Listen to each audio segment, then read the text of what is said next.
Hello everyone, welcome back to my channel तितानी। आपण मानक आउ एक नया वीडियो स्वागत कर। आज आम देखा पचुलाका फ्लावर बहुत सुंदर। निहाती 15 दिन थरे यही भाव में कटिंग करंतु आ तार बहुत सारा ब्रांच आसो, बहुत सुंदर फूल फुटो। ये गछ 4-5 घंटा खरा रखिले बहुत सुंदर हेल्दी होता है। गछ काटी सारा पर आपण मैंने कंपोस्ट दे दिंतु, वर्मी कंपोस्ट दे दिंतु, नले काउडंग कंपोस्ट दे दिंतु। बहुत सुंदर ये हेल्दी करिवो।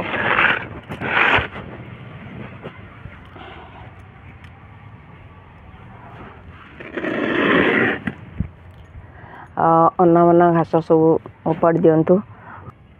फर्टिलाइजर देले चाह पत्र फर्टिलाइजर दे पारिबे, कदली चोपार फर्टिलाइजर दे पारिबे, सोरिष खलीर फर्टिलाइजर दे पारिबे, पियाज चोपार फर्टिलाइजर। पियाज चोपा तो बहुत सुंदर हेल्दी करी थाए। पारे calcium, magnesium, sodium, phosphorus, iron प्रचुर मात्रा रे रही थाए। सेति पई कि से फर्टिलाइजर दिले बहुत सुंदर ग्रोथ करी थाए। सबले चेक करथिबे, विशेषकर एमती अनामना घास तादरे भरपूर रही जाए थाए, कारण पोस्ट दौरान से बहुत सारा अनामना घास उठी जाए थाए। से सब सफा करुवे। जो कंपोस्ट दौरान विभिन्न प्रकार कंपोस्ट 15 दिन थरे नेखा दिंतु। गोटे कंपोस्ट सब देले गछ हेल्दी हो न थाए। आपण माने पियाज चोपा सुखेकरी, कदली चोपा को सुखेकरी तादरे चक आउ चाहपत्ती ये सब को भल भाव में सुखे गुंड करी गोटे गोटे चामच गोटे गोटे कुंड रे देबे। ये बहुत सुंदर देखिए, बहुत सुंदर फूल फुटिबो। थ्रे सब माड़ी जाइए।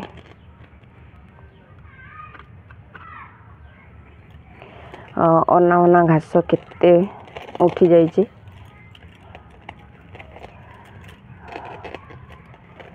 जदि अच्छी सब चेक करथे गछ न काटिले ताको साइज न कले तार ब्रांच भल आसबनी आ फूल जमा फुटबनी। देखंतु मोर मेंचे मेंचे आधे फूल फुटुला। जेपर्यंत देह भल नथिला 15 दिन हबो वीडियो भी छाड़ी पारुनी। सेति पई देखंतु गछरा केते बढ़ी जाईची आ फूल मध्य फुटुनी। जेते को कटिंग करके साइज करिवे सेते सुंदर फूल आधरे आसीबो आ तार ब्रांच गुड़ा बहुत सुंदर आसीबो।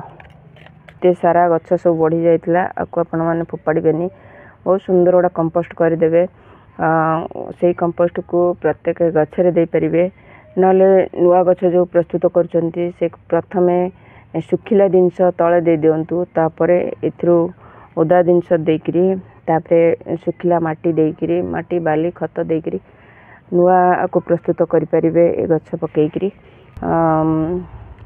ये डबल पेटाल रो बहुत सुंदर पचुला येलो कलर देखि पाछंती।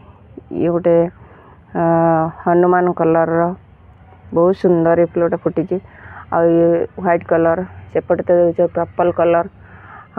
ये बहुत सुंदर सुंदर कलर सब अच्छी। आ बहुत सारा घास भी हो गलानी। मु आस्ते आस्ते सब गछ गुड़ा सफासफी करदेवी। कर सारा पर कुड़ा खुसा करके बहुत सुंदर गोटे कंपोस्ट देदेवी। निहाती ताकू खरारे 4-5 घंटा रखी। ये ओरिजिनल चाहपत्ती ये 2-3 दिन हम पानी रे पकईची। आम अल्प साधा पानी रे आपको मिक्स करी दबा, मिक्स करी गछरे दबा, जाफल कि बहुत सुंदर तार ब्रांच आसीबो आ फूल प्रचुर मध्य फुटिबो।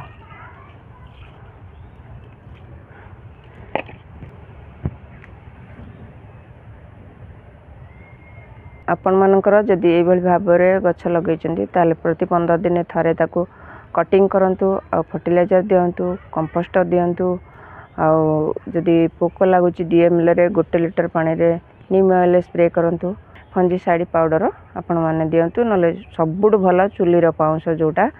आज पई एतिकी, पुणी आसीबी आउ एक नया वीडियो नुआ टॉपिक सहित। सेते पर्यंत गछ लगो थांतु, भले थांतु। जय जगन्नाथ।